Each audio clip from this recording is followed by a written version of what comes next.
welcome back to my channel. Today's video is a deep one.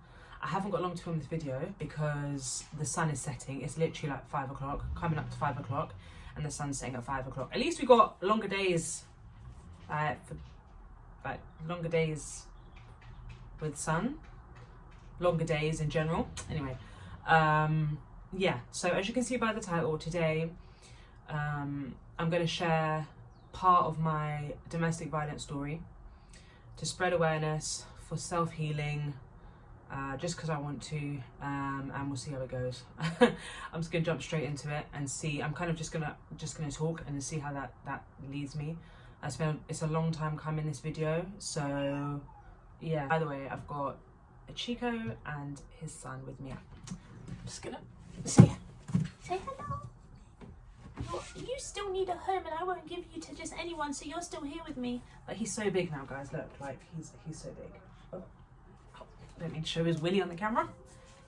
So this is the son. Yes, hello. This is the son. If you want him, there he is. Isn't it? There he is. And then we've got his daddy. Chico, come here, baby. Come and say hi to the people. Chico, come and say hi to the people. Chico. Come and say hi to the people. That's it. Sit down. Don't know if you can see him. His face is here. He doesn't really like to be carried, so I'm just gonna like show his like. Oh, I'm just do it anyway. This is my baby. He's like bare low on the. As you can see, he doesn't like to be carried, and he doesn't like the puppy in his business, and he's so low to the ground because he doesn't want to be like high up. So like he looks so moody. All right. So from the age of 18 to the age of 22 or 23, I think it's 23, I was in a serious domestic violence relationship. To me, it was very bad, like extremely violent, and yeah, just wasn't cute. And I was with him on and off for that time because it was just a lot of like getting back together and all that shit. Anyway, there was a lot of physical abuse, there was a lot of verbal and emotional abuse, psychological. He was very narcissistic.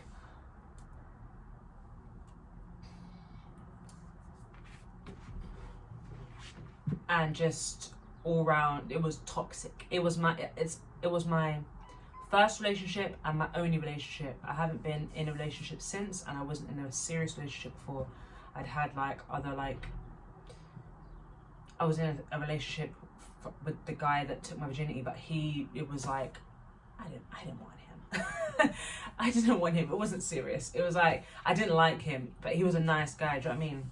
You okay? But he was a nice guy. So yeah, anyway, I met him on the estate that I used to go around. I used to be around there, like I lived there. People always used to think I lived there because that's how much I was there. Ask me why? Bored. I was a hood rat. I was a hood rat. I wanted to be outside. All I wanted to do was be outside. I did not want to be at home because nothing resided there for me that I was interested in. So yeah, except from food and a bed. So yeah, I was always there. I got introduced to him by a friend, ex-friend now, but a friend at the time. I'd seen him, but I'd never like knew who he was or anything. So like I picked him, well, not picked, but I ended up, I don't know. If I had, because I'd never dealt with anybody on that state before, like in terms of like sexually, like I'd never gone there. I'd like had little links, but it was never anything serious. But he was the first person that I was actually serious about or invested my time into, which was a mistake, clearly, because all them niggas are crazy. But yeah, so he was very charming in the beginning. He was very funny. He was good looking. Like I liked the way that the main thing that I was attracted to about him was the fact that he dressed really well. He smelled good. Like his appearance was on point. His hygiene seemed on point at the time. And he was funny. He used to make me laugh. And he was also very, hello Chico baby. Chico wants to get involved in the story.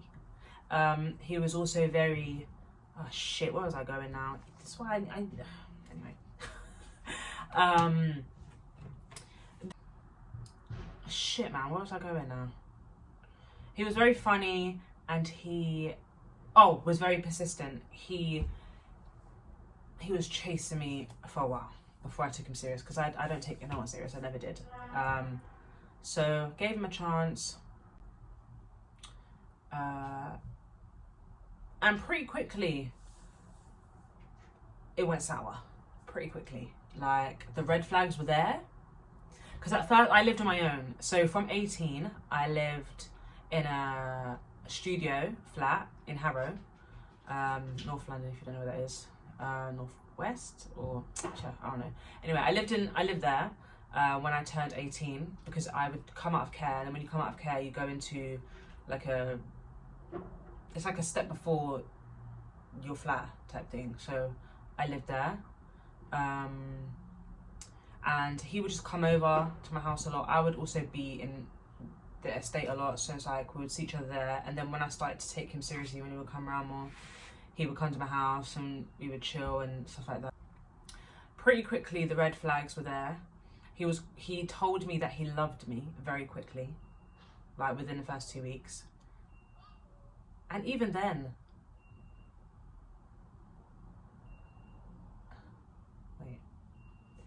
and even when he told me that he loved me, I didn't believe him. I'm not stupid. I'm not that ditzy to be fucking falling in love after 2 weeks. And I knew he was lying. He was just love bombing the fuck out of me. Just trying to tell me what he thought I wanted to hear, because he thought I was that type of girl. But no, it just went over my head. But it shouldn't have gone over my head. It should have been a big red flag, but it wasn't. And he was quite controlling. Actually, in the beginning, he seemed really cool. Like, I'd ask him questions about women. Like, I'd ask him, like, because there was this boy that I had a fight with on the estate. I just had a fight with him because I was like linking him, but they didn't work out, and then we ended up fighting because boys and their egos, you get it. So anyway, I asked him, I was like, would you ever fight a girl? Would you ever beat up a girl? And then after he was like, no, I would never do that. I'm not that type of guy. I don't rate him, all that shit. And I'm just like, yeah, okay. But I believed it, do you know what I mean? Because I don't know you, so I'm gonna just believe what you say. I'm gonna tell you what you give me. I mean, I'm gonna take what you give me. So yeah. Anyway, so he became like Chico.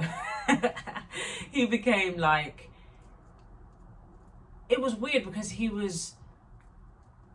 put on like a front, like he didn't care, like he would, because there was a point where like I don't even know how to explain it.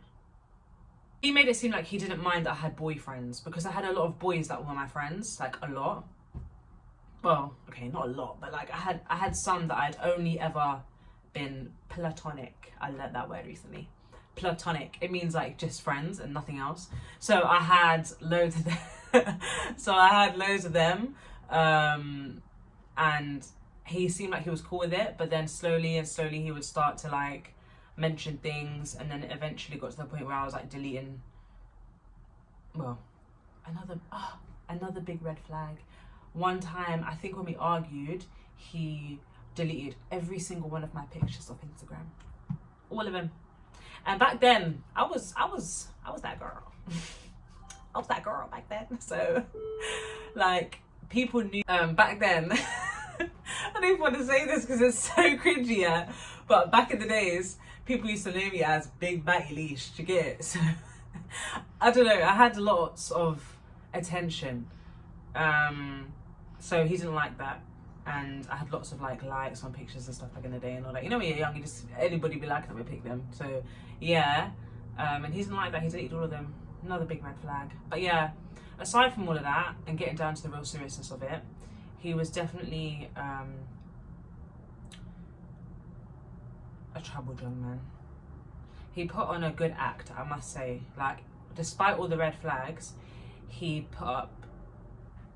He was very good at manipulating you to make you believe that, not that you were the problem, but just that he wasn't the problem. Like, he would do a lot of deflecting and blaming other people and other things rather than taking, because he knew it weren't me. Do you know what I mean? He knew it weren't me. So yeah, but it got violent like quickly. Like, I'd say within the first, when we became official, and I don't know, I'm just going with my memory, but I think in the first month is when he basically it got violent pretty quick, about a month in, I'd say. And to be fair, I think this is another reason why I let him have a second chance in the beginning, is because I did blame myself for the first time that it got violent. It wasn't serious when you go down the line and compare it to other things, but it was violent, innit? So I'm the one that actually initiated, like, I'm the one that hit him first, basically. And yep, I don't condone it, but I had my reasons, and I'm gonna explain it. So basically, I was in my house, in my studio flat, and he was upset about something. He was irritated the entire journey. We was in the car, and he just had an attitude, and it's something that it rubs me the wrong way, like a bitchy man. So like, he had an attitude, and it was continuing all the way to my house, and he became loud and like angry, and I can't exactly remember what he was saying, but I can just remember what he was doing, and like the loudness. There was a lot of shouting on his end. He began like kicking the bins outside my house, and it was nighttime as well, like it was dark outside and it was cold as fuck, and actually I don't know if it was cold, but anyway. So then I got annoyed at that was pissing me off. And back then I had anger issues too. I was a crazy girl. So I wasn't able to manage my emotions, so I was going nuts. But I was like smashing up, because I used to like go through a phase of like smashing up my things.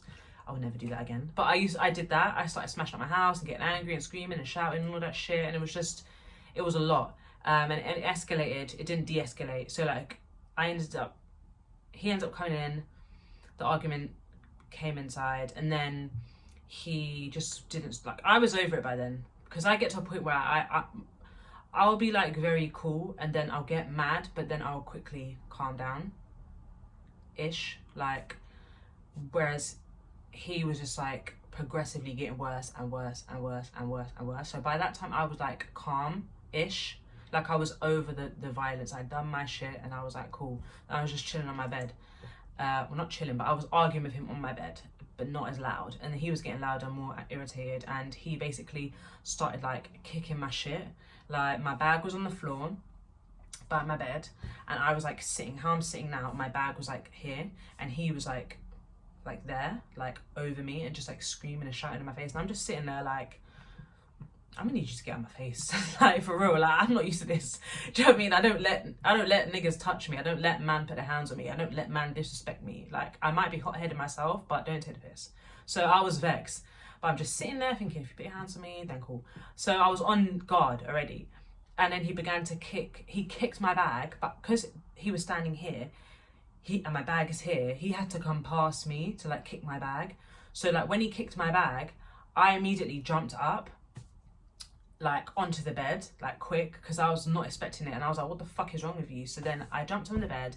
I'm standing up on the bed now, and I'm like shouting at him, what the fuck are you doing? Da, da, da, da. Don't kick my shit, you prick. Like, I'm cussing him out, and he's angry, and he's on the floor looking at me face to face. And then all of a sudden he just charges me. Not gonna lie, he charges me. And then I, out of instinct, this is something that I've always done, but out of instinct, if I feel like someone's gonna run upon me and touch me, I'm gonna get my licking first. And that was definitely a mistake. And I don't know why I'm laughing, because I think this is a nervous, like, this is to stop me getting like emotional, but also because like I've healed from it, so it's like I can kind of laugh about it, even though it's not, I'm not laughing at women in general who go through domestic violence. Just my own personal journey is laughable, because Alicia, what the fuck was you doing? Do you know what I mean? So he ran at me, he charged at me, literally charged at me from like the other side of the bit, before the bed, and then he was like running to me, so automatically, do you know what I mean? And that happened, And then from then I immediately regretted it. Not gonna lie, because it was an impulse. I didn't mean it. It was just like, I'm gonna defend myself. I don't care. So that happened. I saw his face. He was so shocked, and he's like, I'm gonna kill you. So then he just came at me and started fucking me up, basically. I just remember him punching my head off the wall. Like, my head was like a good few times punched it on the wall, I mean. And I think I began to get lightheaded, because I've always been and always was prone to like dizziness and like fainting and stuff. So I felt dizzy. So then I was screaming. I was like, stop. I like did some dramatic scream, and I was like, stop. And then I like fell like on the floor. So that was the first situation that happened. I ended up having to go to hospital for that, because I think I was like concussed. And then yeah, so that situation happened, and I forgave him because I blame myself, because I'm the one that hit him first. But it did get to a point where, you know, I wasn't doing anything. It was like, I wouldn't even say a word. I began to give up the fight. Do you know what I mean? I began it early, but it stopped quite quickly as well, because I realised how, like, he was dangerous. Because I remember the next encounter. Actually, I feel like it was the next encounter that made me stop, to be fair. That made me realise, whoa, like, this man's crazy. He basically I was living with my friend at the time, the same one that introduced me to him. We was best friends at the time. And I was staying at his house because I got kicked out of my Harrow house because I had my old dog Milo, and we wasn't allowed pets there, and I was just a dickhead. I wasn't paying my rent or nothing. So got kicked out, stayed with him until I could find a new house. And yeah, so I lived with him for a bit, and my boyfriend at the time came with me to my friend's house, and then he really showed himself then, like, that he didn't care, because he moved crazy in front of him and didn't give a shit. So he then, in that house, he threatened me with a knife. No, was it a knife or scissors? I think it was both, scissors and knives. He just liked weapons a lot. And I got really scared that in that situation, and he'd also was fucking me up in that house, with my friend in the next room who didn't do anything.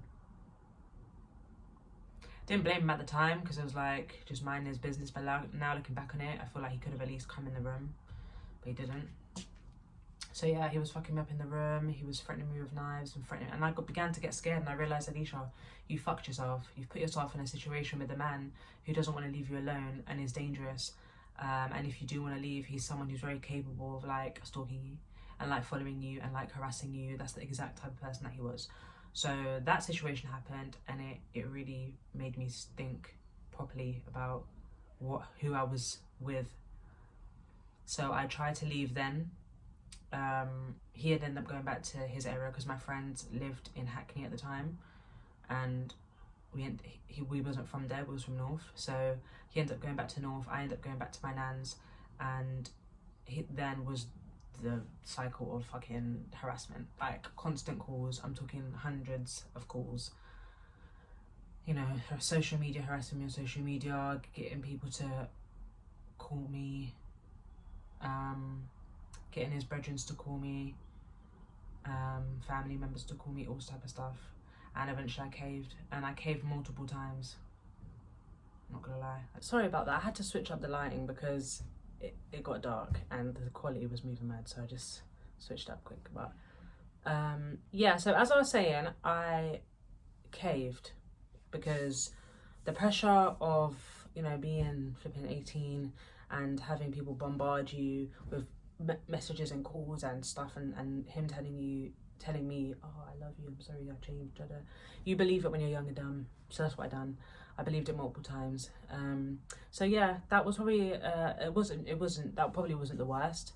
I'll explain the worst I don't know if I'll do it now. I'm just talking. I don't know if I'm gonna do it now or if I'm gonna do it in another video. But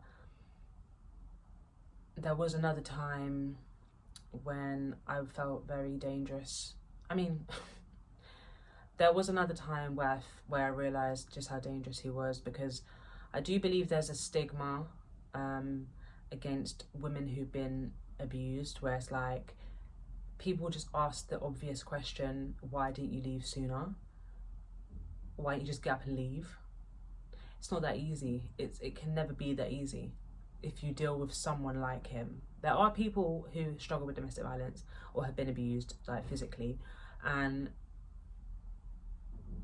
they can just leave because the guy who they're with is not as crazy. But I think I was with the devil at the time. He was the devil, and he was relentless, like persistent as fuck. He was persistent to get me, and he was persistent not to lose me. I'm gonna say that. So yeah, don't be telling women like just get up and leave. It's not what they want to hear.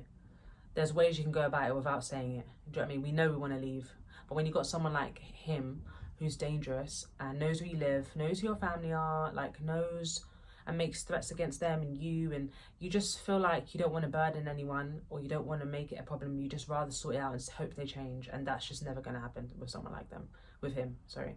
So yeah, there was a time when, and again, this wasn't the worst for me, but I remember one time, again, I think I was looking for somewhere to live, so it was like sofa surfing, and then we was at this man's house, and no offense, the guy was cool, but his yard was a bando. It was not nice at all. Like, I hated it. I had no other choice. There was nowhere for me to live, so I had to stay there, because my nan was not taking me back. And we got into an argument. I think it was about, he liked to hold me hostage, so he held me hostage in that house for multiple days.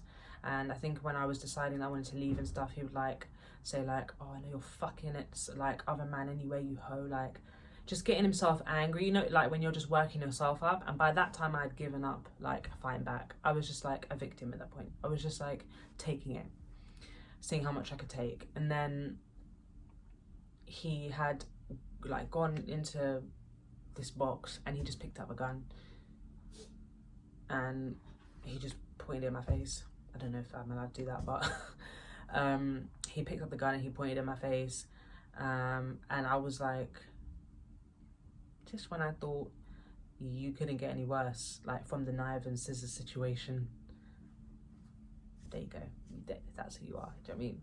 So again, I was scared. I'd never had a gun in my face ever by anyone. I'd never even seen a gun like in my life, and it wasn't a big one. Like, it wasn't like a big bad boy gun. It was a little gun, but it was still a gun, and I didn't know whether it was loaded.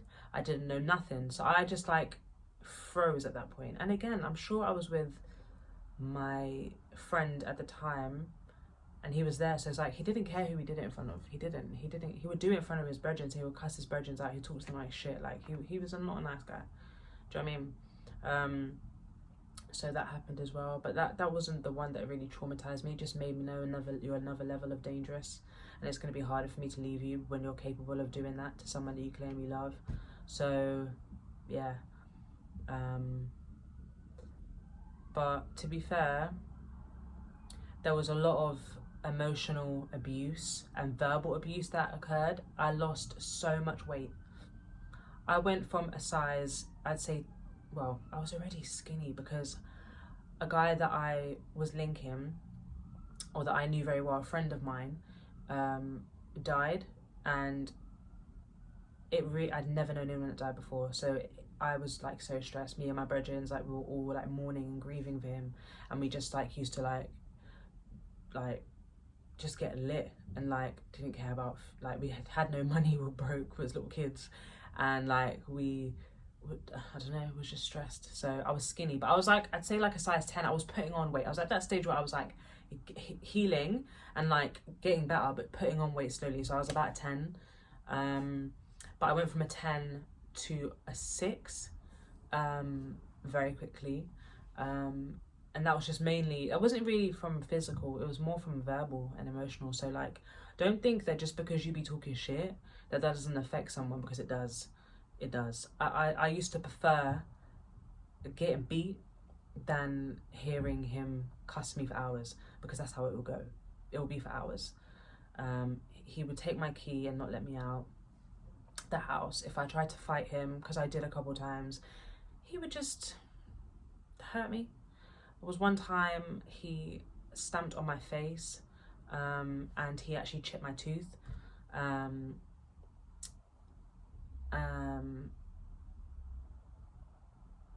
Yeah, that probably traumatized me a little bit, I'm not gonna lie, because I remember like I had like his shoe print on my face. He was wearing the Adidas Superstars, white and black ones. If you know about them from back in the days, you know. And I had that print, because you know it was like a rectangle-ish print or something, like a square kind of print on my face, and I had no other mark really. I think I had like a swollen eye, but I also like I just saw that immediately when I looked, and that traumatized me.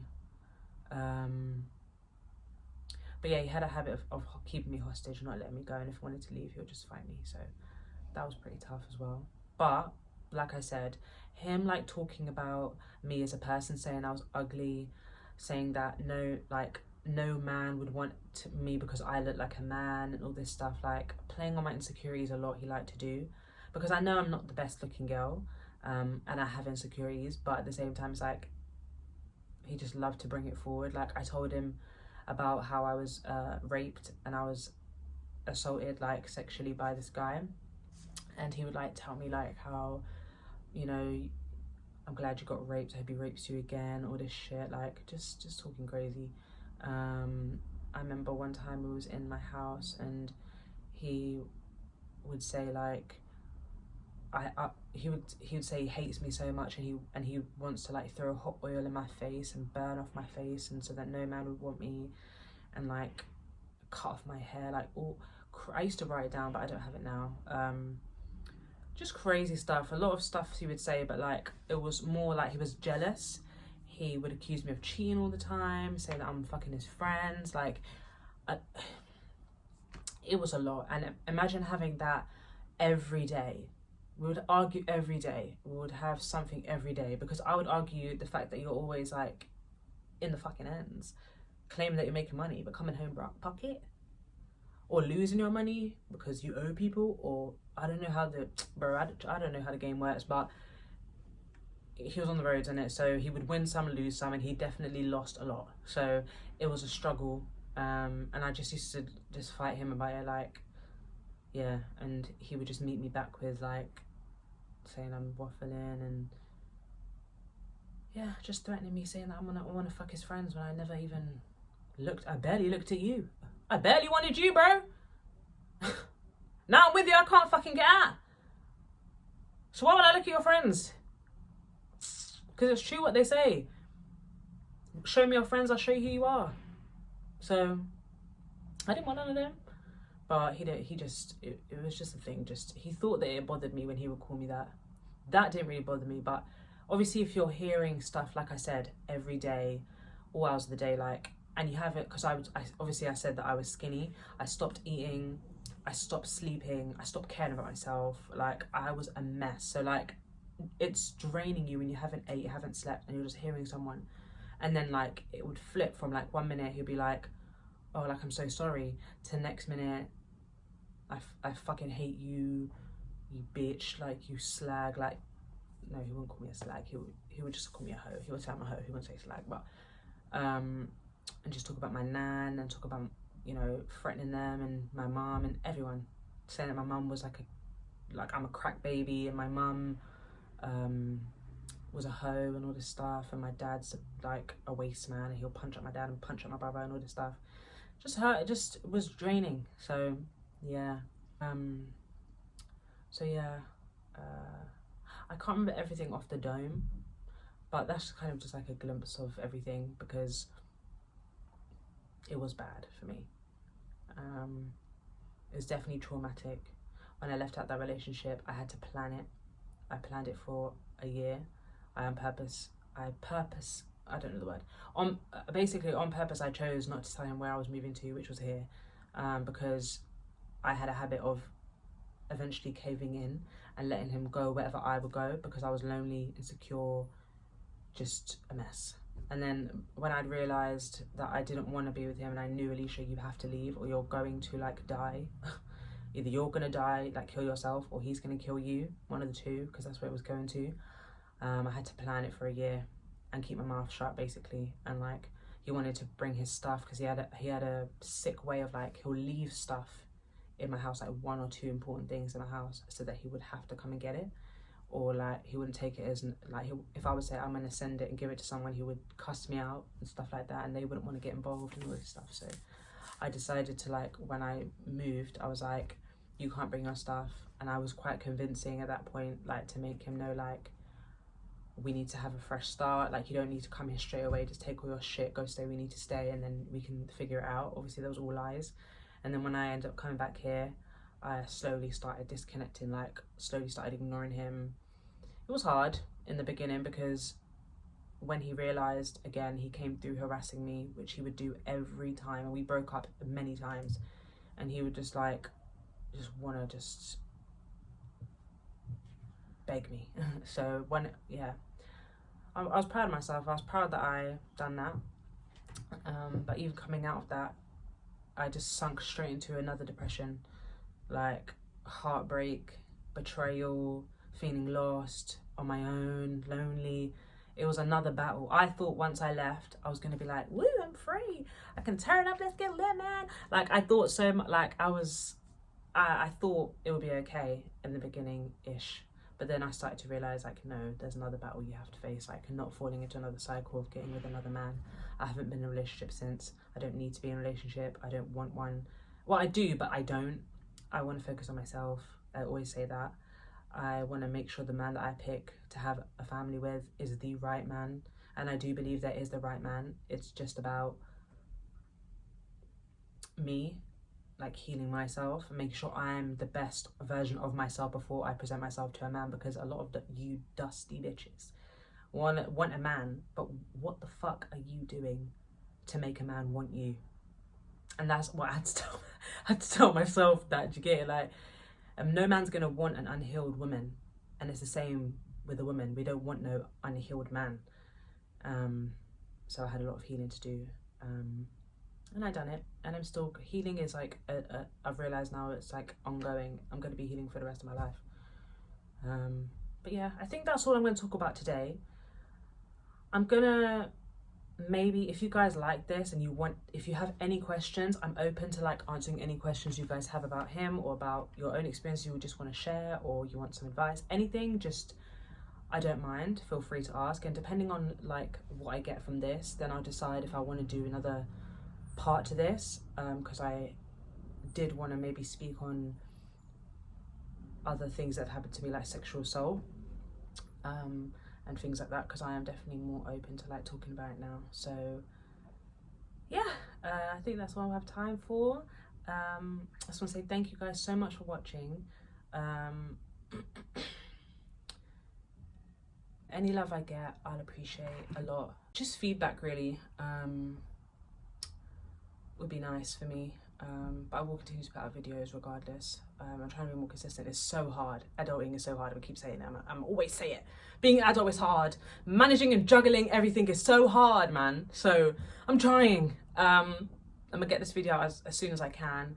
And yeah, just thank you for the love, support, the views, I guess, like everything.